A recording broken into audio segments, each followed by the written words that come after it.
I believe we have Majority Leader Croft online. Is that correct? That's correct. Is Minority Leader Sykes online? I did not get confirmation on that. So we're missing one. Thank you. All right, so starting on the agenda, consideration and approval of the minutes. Has everybody had an opportunity to see that, and do I have a motion? Moved by the Majority Leader Alley, seconded by Speaker Hawkins. Any discussion? Seeing none, all those in favor say aye. Aye. Opposed, no. Aye.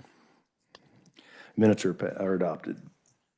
Number two, consideration and possible approval of session document packet service pricing for the 23 legislative session. Tom. Thank you, Mr. President. This is our annual memo on the session document service packet. Last year during the 23 session, we had 48 packets distributed and or purchased. The pricing is if they are mailed out, $544 with tax, or if they're tax exempt, $524. Document room pickup is $219 and with tax, or $200 tax exempt. If the LCC still approves, there are still complimentary packets that are given to any state agency that wishes to have one complimentary packet. These numbers have gone down and they continue to go down year after year. I believe we had 52 packets during the 22 session. As you can see, during the 23 session, we're down to 48. And I would expect possibly the 24 session to even go down a few more numbers, down to the 45 range by the time we end up doing all the packets. Mr. President, the recommendation is that there would be no change in the document room packet service, mailed or complimentary, and that would take a motion, Mr. President. So committee discussion, Speaker Hawkins. Mr. Speaker, I move we accept the recommendation. Have a motion, do I have a second? Second by Vice President Wilburn. Discussion? Seeing none, all those in favor say aye. Aye. Opposed, no. Motion passes. Item 3, report on printing and postage allotments. Back to Tom. Mr. President, the printing and postage, mainly the postage for right now. We'll get to the printing in just a second. The postage allotments for 2024 will be increased. The U.S. Postal Service increased their postage rates to 66 cents per letter for first class mail. This is the third raise as of July 9th. That was the third raise in approximately 12 months that the United States Postal Service has taken. We continue, because the LCC policy allows us to raise that allotment anytime the Postal Service changes their price, we can go up. The 24 allotment as it stands right now for representatives for postage is $1,439. For senators, it's $4,317. And the committee chairs at this point get $382 for the 24 allotment as well. That's for them to send out postage during the session to constituents or to members, interested parties of their committees that they may chair. That, Mr. President, it's not used very much during the session, but it is allowed for the committee chairs to add that on to their normal allotment throughout the year. And the printing allotment for 2024 remains the same at $1,000 for representatives and $3,000 for senators. And the way it has been historically, the postage is 1/3 of what the senators have, and the printing is also 1/3 of what the senators have. Mr. President, that's the postage report for 23 and the allotment for 24. Thank you, Tom. And the speaker, and I'll recognize him here in a second. We've had several discussions. I think we'd like to angle towards, we believe every elected representative should have at least one communication ability with every registered household, not every registered voter in their district. So we've been running numbers on that as well. Speaker Hawkins. Thank you, Mr. President. You're absolutely correct. And for most of our members in the House and the Senate, they end up writing a huge check out of their campaign funds to do this one mailing. And typically, even after they've written the check, they're not sending to every person in their, or every household in their district. Just me, for an example, I usually send only to registered Republican and some unaffiliated voters that I believe, are active and certainly voting. And so I probably do not hit half of the households in my district. And even with cutting it down to that point, I'm still having to write a check for $500, $600, $700 to pay for what I do. So I do think that we truly need to up this to where each senator and each representative can hit a newsletter to every household in their district. That's what it was intended for, is to be able to do at least some communication. I know a lot of us also do email, but we typically like to send out a newsletter after session or sometime in the interim, letting our whole district know exactly what we did during session and some of the key points. The current structure just does not allow that to happen. And so I'm going to make a motion, and it's going to be significant. It's going to be a lot different than this. And so I'm just going to make the motion, and then you can have some further discussion. I move that commencing in fiscal year 2025, the postage allotment and printing allotment for legislators be combined for newsletters in the amount of $6,000, and that's $6,000 total, printing and postage, $6,000 for representatives, and $18,000 for senators, and that the reviser of statutes and the director of legislative administrative services be directed to draft the appropriate amendments to LCC Policy 38 to effectuate this motion and present such draft policy at the subsequent meeting of the LCC for review and approval. I have a motion. Is there a second? Seconded by Speaker Pro Tem Carpenter. Further discussion on this? Mr. President. Oh, I actually got one ahead of you. You go ahead. Okay, Majority Leader Croft. Thank you, sir. Real quick question. Does the motion require that it's done as a one-time mailer and it must go to every household? No. The flexibility is still there. It's just the ability to communicate with each household at least once. Okay. Okay, Representative Miller, or Minority Leader Miller. Thank you, Mr. Chairman. Just for clarification, was the motion made in the context that we're voting on a final action type thing, or was it to prepare something for us to do final action next meeting? The motion was to prepare something for the next meeting for our final approval. Any further discussion or questions? Seeing none, all those in favor say aye. Aye. Opposed, no. Motion passes. Item 4, consideration and authorization for printing of permanent House journals and Senate journals. Corey. Thank you, Mr. President. This agenda item is on the printing of the Senate and House permanent journals for 2023. Each year, the LCC sets both the price of the permanent journals and the total number that are printed this year. And in following our recommendations from prior years, the chief clerk and I are recommending 150 sets be printed at a price of $80 per set. And so if the LCC would like to proceed with the printing of the permanent journals, we would need you to adopt that recommendation, 150 sets at $80 per set. And I would be happy to stand for questions. committee, are there questions for Corey?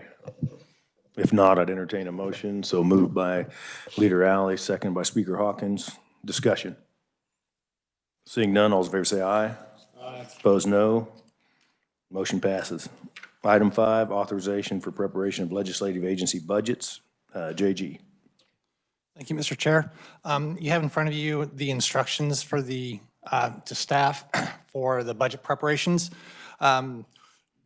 Long story short, the only thing that changed in these from last year is just that we've taken out all of the references to redistricting. So it's the same instructions historically that's been happening for several years.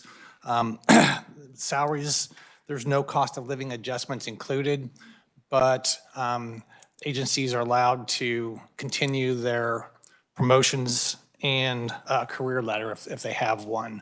And everything else is pretty much substantially not changed from what's been going on historically. Questions for JG? Discussion? And I don't need a motion or anything on this, do I? As long as it's okay. Right. So we're good. And at this time, I appoint Speaker Hawkins, Minority Leader Dinah Sykes, and myself to serve on the Subcommittee on Administration. And then item 6, update on the RFP for Constituent Relationship Management Software Services. Back to Tom. Thank you, Mr. Chairman. Most of you probably remember or know that the budget bill for the FY24 and FY25 appropriations for the state agencies included a proviso for the legislature to develop a request for proposals for constituent relationship management software services. The request for proposal had to be issued by August 1, according to the proviso, and other dates that are also in the proviso include that the proposals will be due on August 21st. We're going to have vendor demonstrations sometime between August 22nd and August 30th. The LCC must review and approve the contract by October 1 of this year, and then the expected implementation of services by the vendor would be December 1, 2023. We have received, the RFP was posted and sent out on August 1, 2023. I have received, it was sent out to 10 different companies. I have received 2 different communications from 2 different companies that they will not be doing anything with the proposals, with the RFP and or sending in proposals. It just doesn't meet their criteria, corporate criteria. I have received about 5 different emails from 5 different companies that they are interested and thanked us for sending the RFP to them. And I have received numerous questions. In fact, I received 9 more questions for clarification this morning, and which brings us to a total of about 17 or 18 questions that have been asked for clarification. One of the reasons I believe they need clarification is we have kind of developed a 2-phase approach to this RFP. Because of limited appropriations in the first year, the proviso language limits the appropriation to $100,000. And then phase 2, if we go further with this, would include, everyone, every legislative member, staff members, and also IT staff members, so that we have some subject matter experts to help legislators and or staff with this constituent relationship management software. With that, Mr. Chairman, Mr. President, the RFP is out there. I know some companies are working on proposals, and like I said, the proposals are due back to us on August 21st. I did have one question that asked if we could extend the deadline past August 21st till later in the month. The answer back to that company, as well as the questions and answers, are also posted on our website. The answer back to that company was not at this time, because we are on such a compressed time schedule for this entire implementation.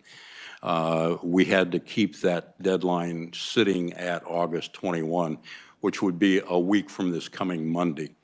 So they still have another 10, 11 days to put proposals together.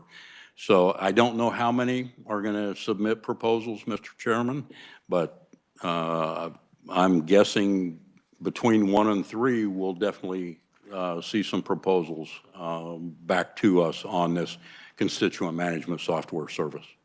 Great. Committee discussion. Representative Miller. Thank you, Mr. Chairman. With regard to the demonstrations, what will be the accessibility / availability of observing those? Tom. Mr. President, Representative Miller, my plan at this point is we will invite all the chiefs of staff, all the members of the LCC, and/or anyone else that may be interested in this, in the front end of it, to review any of the demonstrations and see the demonstrations. I don't know, what the companies will want to do, if they're going to want to be here in person to give us demonstrations, if they're going to want to be able to do it online. I just don't know at this point, but it's going to be kind of an open-ended invitation once we get the proposals and start setting some demonstration dates for anybody to come witness and/or look at any of the demonstrations of the software services that the companies offer up to us. Further questions? Yeah. Just so I understand, that anyone who would want to observe would be able to? Certainly. Okay. Thank you, Mr. Chairman. Yep. Further questions, comments, motions? Speaker Hawkins. Thank you, Mr. President. I move that the Subcommittee on Administration be directed in consultation with the Procurement Negotiating Committee to review all proposals received in response to the RFP issued pursuant to Section 35 of the 2023 House Bill number 2184 for a constituent relationship management software service, and be authorized on behalf of the LCC to select an entity to provide such services, and the President of the Senate be authorized to review and sign a contract on behalf of the LCC with the entity selected by the subcommittee. Have a motion. Is there a second? Second by Vice President Wilburn. Discussion on the motion. Seeing none, all those in favor say aye. Aye. Opposed, no. Motion carries. Item 7, update on ks modernization project. Alan, welcome to committee. Thank you, Mr. Chairman. On July 14th of this year, the Project Steering Committee provided a written report to the LCC members. And Mr. Chairman, I would like to go through the highlights of that now. So the Kansas Legislative Information Systems and Services, the KLIS system, allows for the processing of the published bills, resolutions, statutes, and associated documents. It's essentially the system that we do all of our legislative work in. The modernization project, the Project Steering Committee, is made up of Gordon Self, J.G. Scott, Susan Knar, Corey Carnahan, Tom Day, and myself. And our project manager is Eric Teal. He's the Director of Application Services. Eric is with us today.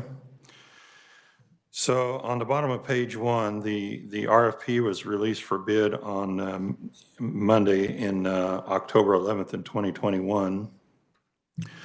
Top of page 2, the vendor demonstrations were completed in December of 2021, and you can see the list of, we had 5 vendors provide responses and demonstrations. Those proposals ranged from $4.7 million to $19.3 million. The Procurement Negotiation Committee, which those members on that committee were the same as the current Project Steering Committee members, gave a recommendation to the LCC. That was in February of 2022. And the LCC accepted and approved that recommendation. This project is a state project plan, so we did file a report with the Quito office, and that project is reported quarterly to the Quito office and also reviewed by our Joint Committee on Information Technology. Bottom of page 2, we negotiated the contract. The contract total with Propylon is $3.9 million. Top of page 3, the LCC chair in October of last year executed the contract. And the current status, the way we progressed, is we've reviewed the website design, and that was accepted earlier this year. And also the integration infrastructure design, that was accepted in February of this year. We also reviewed and accepted the drafting and processing of bills, resolution amendments, engrossing and enrollment. That was completed in June. And the Revisers of Statutes Office is currently working with Propylon on the codification system. That's expected to be completed in this month, and that is the design and not the actual coding of the system, but the design. Milestones that are coming up in October this year, we will receive the bill and resolution drafting system and part of the amendment system for testing by the Reviser's Office. And then in May of next year, we should be receiving the engrossment, enrolling, and the remainder of the amendment system for testing. And then we plan on implementing the bill and resolution amendment, engrossing, and enrolling systems in October of 2024, and that'll be ready for use in the 2025 session. And then we expect the codification system to be ready for testing in December of 24 to be used after the 2025 session.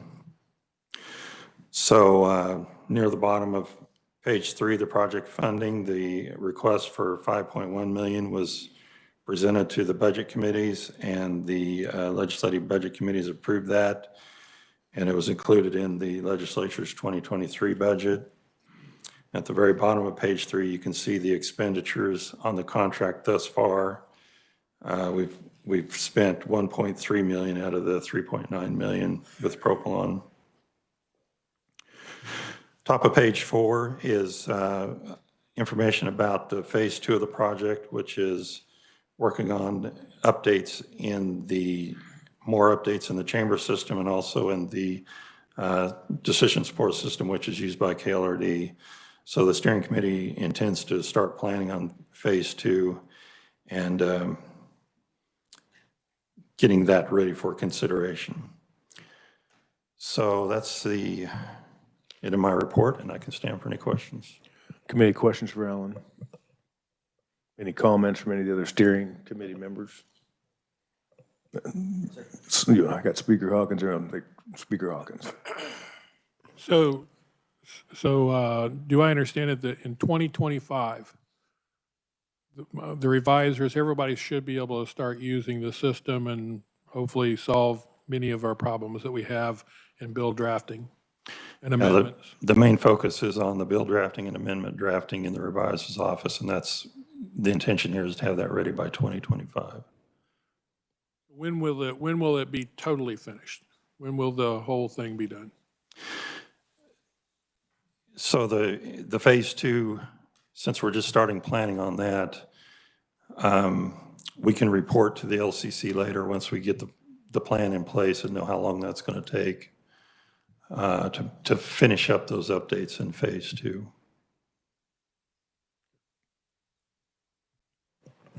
Minority Leader Miller.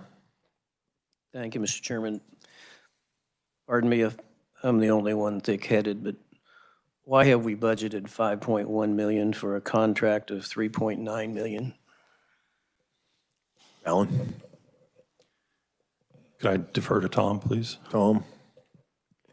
Mr. Chairman, when we were first going through the potential of the RFP and all of that, we didn't know an exact price. Plus, the Appropriations Committee and the full legislature approved inclusion of 6 new FTEs, which are included in that $5.1 million. And then there was also, in the revisor's office and the Legislative Research Department, there were 3 FTEs also approved. They weren't part of the 5.1. They were all in their individual budgets.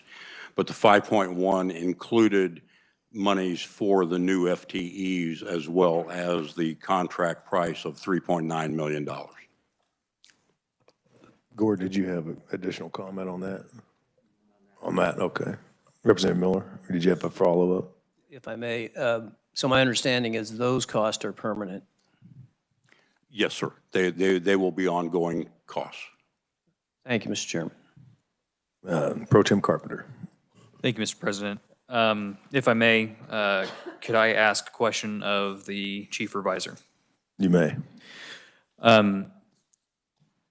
So how is it going so far with the implementation in the Revisor's office at this point in time? Revise yourself. Gordon. Thank you, Mr. Chairman. Things are progressing well. Obviously, we're in early stages. We're still in the design stage, and we've seen some templates.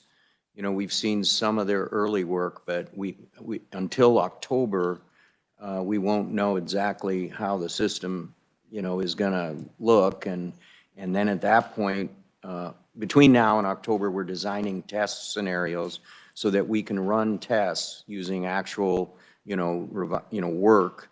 And so it's in October when we begin that testing that I could more accurately, answer that question. At this point, we're on schedule, and I'm comfortable with the work that's being developed and the interaction between my office, the IT, Tom's office, and Alan's office, and Propylon, and the steering committee being involved. So at this point, I'm comfortable with the way things are progressing, but ask me that question November, December, and I'll have a better idea once I see what they're presenting to us.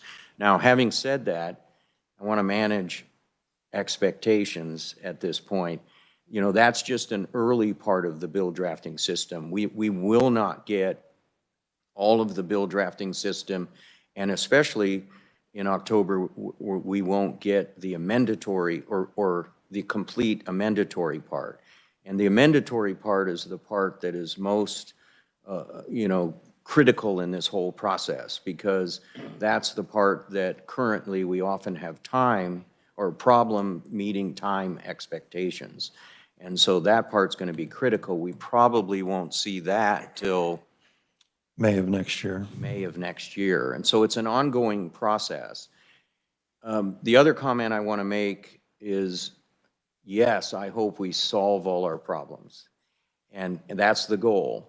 But keep in mind, in 2025, even with all of our testing, we're going live.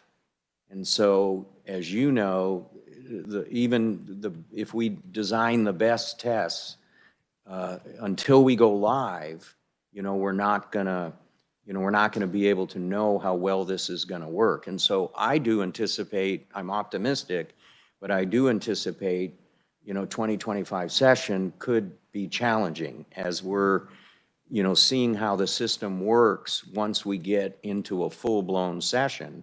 And it's just, we gotta accept that there will be problems, and we'll have to be managing problems as we go. The concept that this system will be implemented and work perfectly without, tinkering, fixing things as we hit the actual real-time session, it's just going to happen. So I want I'm optimistic we're going to solve all of our problems, but I don't know that we'll have all of our problems solved by the first deadline in early February of 2025. Follow-up question. I'm just going to make the statement that I'm sure as legislators, we'll find a way to break it.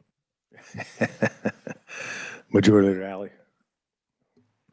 Thank you, Alan. The phase 2 of this, what's your estimate for that portion? Since we haven't got into planning for that, we really don't have an estimate at this time, but we can bring that to the council when we do. Representative Miller's question on the difference between the budget and the actual cost, would that cover part of phase 2? That would be an additional cost than what's already been budgeted. We don't know exactly what you have estimated for that yet. Not at this time. Thank you. Speaker Hawkins. So that wasn't a part of the RFP, phase 2? No, we focused on the area in the reviser's office for drafting and amendments to resolve those issues, make sure we get Word integrated into the system to use, and then making sure that it works with the chamber systems and update the website. In addition, you didn't mention that Propylon's been sold. How is that affecting this? Excuse me? You didn't mention during your update that Propylon has been sold as a company? Correct, and I have a prepared statement I can read on that. Propylon was acquired by a London publicly listed company, RWS Group, in July of this year. RWS works in adjacent markets to Propylon, and they're listed on the London Stock Exchange. RWS initially approached Propylon seeking a partnership and opportunities with each other's clients and projects, and after initial demonstrations and review of Propylon's 3-year business plan, they made an offer to acquire Propylon. Propylon and RWS has agreed that there will be no changes for Propylon's clients. The Propylon team will remain in place. Propylon keeps their brand, and all project commitments will remain in place at this time. So you continue to work with the same exact people now as you did before the purchase? Correct. Okay. I had one other question, and now I forgot. Gordon might have had some follow-up comments. Come back. Gordon. I just wanted to also mention, this project is taking a significant amount of work on the part of my staff in terms of the design, working on the design, developing the testing, and then the testing. And some of that will occur during in order to meet our goal to have it implemented by the 2025 session. Some of that will occur, some of this work will occur during the 2024 session and, extensively in the 2025 session. So I just want you to all, be aware of it's a significant amount of work, and my staff has dedicated themselves. In addition, Tom's staff and Alan's staff, along with the other agencies and the members of the procuring committee, have significant time invested in this project. And I wanted you to know that, and I wanted to thank them, because frankly, we wouldn't be able to develop this and present it in 2025 without the dedicated work of all the legislative state agencies. Speaker, did you have a? I remembered what I wanted to ask.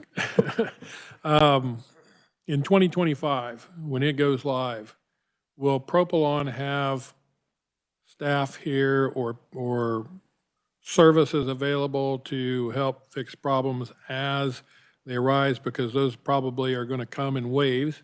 You don't use everything all at once, and so you'll probably find glitches probably throughout that whole session. Are they going to have people available to make sure that things are taken care of quickly and you can move through your process quickly? Well, from my perspective, that's essential, and I'm going to be advocating for that. I'll let Alan speak on that matter. Alan.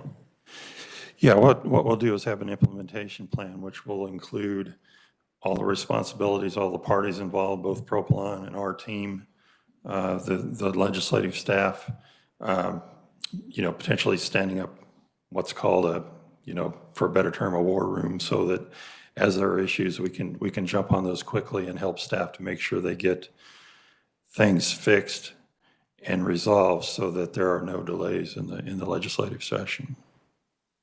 Any final questions? Did I see your hand, Pro Tem? Pro Tem Carpenter. Thank you, Mr. President. I'm going to try to make this quick. So, wasn't on the LCC a few years ago, but has the conversation been had that we are having a company that is based in the United Kingdom provide these services for us? And what does that security look like from that security standpoint of having a company in a different country provide those services? And if they continue to provide those services, what kind of access do they have to our networks within our system? Alan? Yeah, we contain all of our systems in our secure State House data center. Generally, they do not have access to those systems unless we grant them access. We're using their core system, which is their core of the legislative product, but yet we secure it through our security and our network. So it's behind our firewall, it's behind our network infrastructure to keep that secure. Thank you, Mr. President. Any further questions on this item?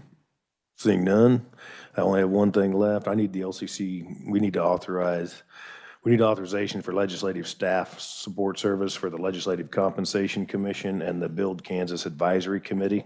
And with that explanation, I'd accept a so moved. Speaker? So moved. We have motions. There a second? Second by Vice President Wilborn. Discussion. Seeing none, all those in favor say aye. Opposed, no. Motion carries, and that's the end of the agenda. We're adjourned.